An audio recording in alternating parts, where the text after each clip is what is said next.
Hello, I'm Oscar Brand. Many of our favorite folk songs come from Scotland, and so does Miss Jean Redpath, today's guest on the world of folk music. I've slung my guitar o'er my shoulder, and I've wandered this country around, and the tunes that I've heard in my journey have sung up a wonderful sound. The World of Folk Music is brought to you each week at this time as a public service on behalf of your Social Security Administration. Today, Jean Redpath joins your host, Oscar Brand, as we explore the world of folk music and learn about the protection you're building for yourself and your family through Social Security. The Social Security Headquarters building, located in Woodlawn, Maryland, is also the record-keeping center, where more than 138 million original applications for Social Security numbers are kept. In a little while, we're going to take an armchair tour of this building. But first, let's hear from Oscar Brand. I don't want none of your weevily wheat, I don't want none of your barley. Want some flour in half an hour to bake a cake for Charlie.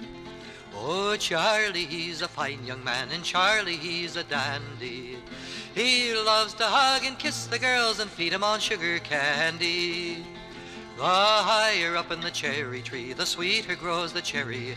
More you hug and kiss the girls, the more they wanna marry. I don't want none of your weevily wheat, don't want none of your barley. Want some flour in half an hour to bake a cake for Charlie. Say she climbed up the apple tree and I climbed up the gum. I never saw a pretty gal, but what I loved her some. I don't want none of your weevily wheat, I don't want none of your barley. Want some flour in half an hour to bake a cake for Charlie. That's Weevily Wheat, a favorite American song, but it comes from an old song about Bonnie Prince Charlie that came to America from Scotland. Since, as I pointed out earlier, so many of the melodies that have become part of America's musical heritage originated in Scotland, it might seem strange that we've waited this long to present a true Scottish singer on the world of folk music. Well, I think once you've heard Jean Redpath, you'll agree it was worth waiting for. Thank you, Oscar. Those are very kind words, and I'm very pleased to be here. I could listen to that voice for hours, Jeannie. And I'd especially like to hear that voice in a song. Well, this is a song from the northeast of Scotland, song of a young man who didn't have the nerve to do his own courting, so he sent his friend to do it for him, and his friend did a first-class job, very conscientious job. In fact, he married the girl, so the singer allows himself a couple of verses here and plenty of colourful language to describe all of the reasons why he no longer particularly likes his one-time friend, whose name, by the way, rather improbably was MacFarlane of the Sprots of Burnyboozy.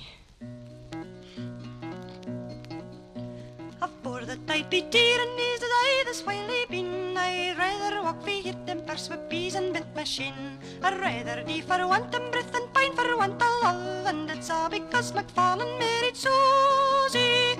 Susie's conquered feather, we mine would never agree, and when I get out that gate, he'd hand his ducks at me. So I sent my friend MacFarlane in to see what he could do. MacFarlane, oh, the Sprots of Burnyboozy. I dinna like MacFarlane, I'm safe in yacht estate. His luck would cast a sheddy out a 6-foot gate. He's soft as ony goblin and as slithery as a skate. MacFarlane, oh, the Sprots of Burnyboozy. MacFarlane spak they work for me, but plenty for himself. He raised the lassies, bally scones, or kebback and her kill. Till her father cried out, Sprotty man, you should try and lock yourself. To MacFarlane, oh, the Sprots of Burnyboozy. MacFarlane is the grimmest chiel for 20 mile around. The Azies photographed the flag, the rodents for the tune. But he up and speared at Susie again, she would come down and be mistress of the Sprots of Burnyboozy. I dinna like MacFarlane, it's offy but it's true. A pewter spin was tint and jock MacFarlane's moo. He couldna will be grimmer, sups his bros with a skimmer. MacFarlane, oh, the Sprots of Burnyboozy.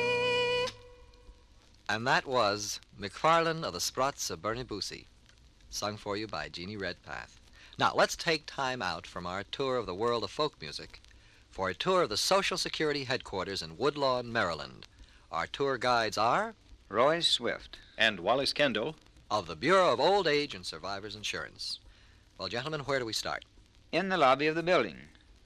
If we were there right now, we'd stop to look at a group of exhibits while I'd explain the basic idea of Social Security, how people pay Social Security taxes during working years, and then when earnings stop because a worker retires in old age, he dies, or becomes disabled, payments are made to replace part of the income the family has lost. We'd then move on to a large illuminated map which shows the locations of more than 600 Social Security offices across the nation.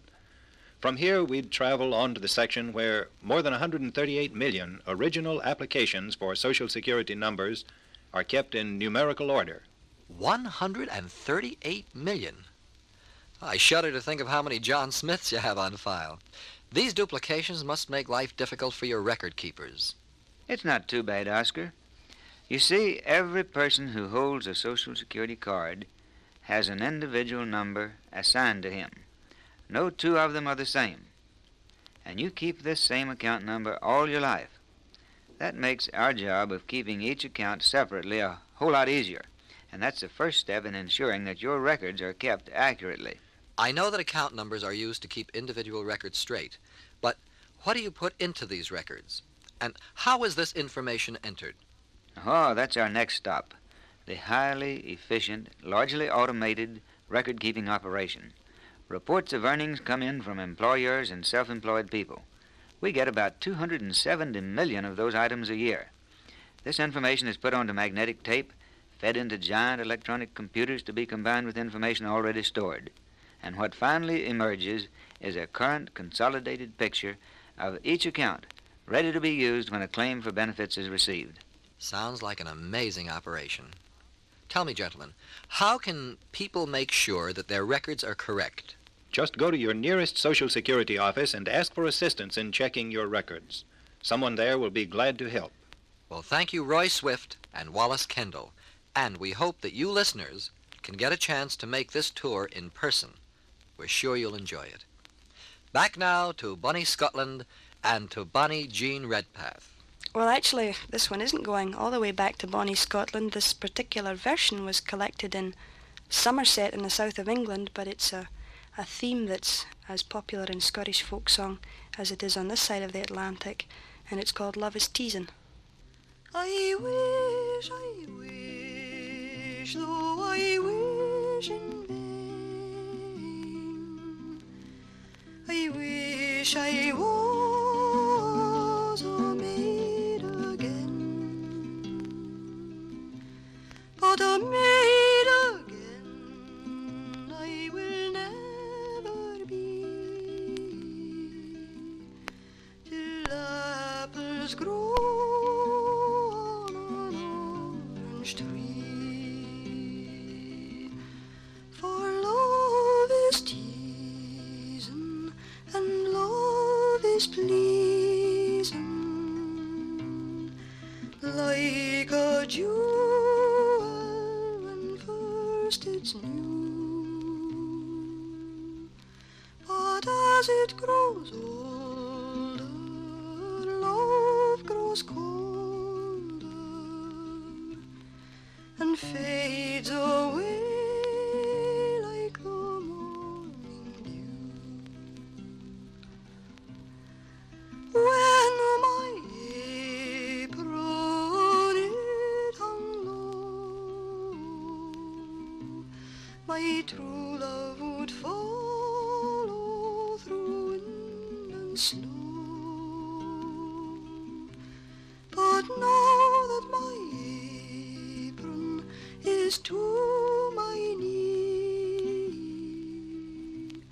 he cares no more what becomes of me. I wish that my babe were born and smiling on my mother's knee. And I, poor girl, were dead and gone, with the long green grass growing over me.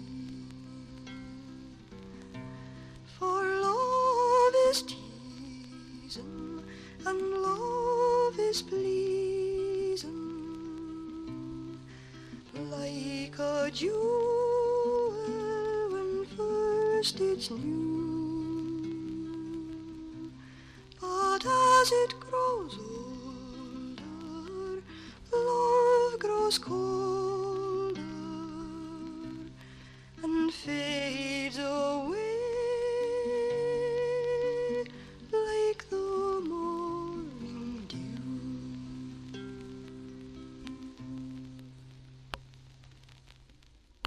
Miss Jean Redpath with Love is Teasin'. Jean, I hope you'll come visit us again real soon. I'd like to very much, Oscar, and thank you for asking me. Now we have a wee bit of time left, and I'll sing you a song that I learned when I was in Scotland just a couple of years ago. I'm translating it into the English from the Scottish burr so that everybody will know about the barnyards of Delgatee.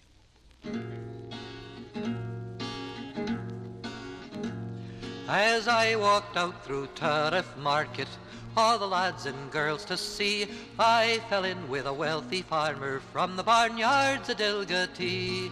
It's a Lintonaddy, Toorinaddy, Lintonaddy, Toorinee, Linton Loudon, Loudon, Loudon, the barnyards of Delgatee. He promised me the best pair of horses I'd ever laid my eyes upon. When I got them back to my barnyard, they were nothing but skin and bone. Lintonaddy, Toorinaddy, Lintonaddy, Toorinee, Linton Loudon, Loudon, Loudon, the barnyards of Delgatee. When I go to the church on Sunday, many's the bonny lass I see, sitting by her father's side, winking o'er the pews at me. Lintonaddy, Toorinaddy, Lintonaddy, Toorinlee, Linton Loudon, Loudon, Loudon, the barnyards of Delgatee. Oh, the sun is sinking in the west, my candle's nearly on the wane. Fare you well, you old barnyard, you'll never catch me back again. Lintonaddy, Toorinaddy, Lintonaddy, Toorinee, Linton Loudon, Loudon, Loudon, the barnyards of Delgatee.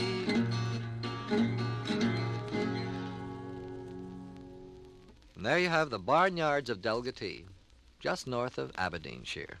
And here you have Oscar Brand saying so long for the world of folk music. I've slung my guitar o'er my shoulder and I've wandered this country around.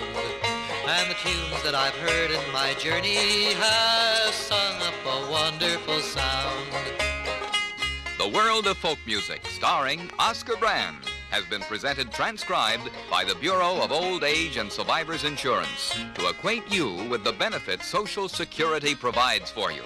There's sadness and joy set to music, the story of life in a song. I guess we'll just keep on a-singing as we go a-traveling along.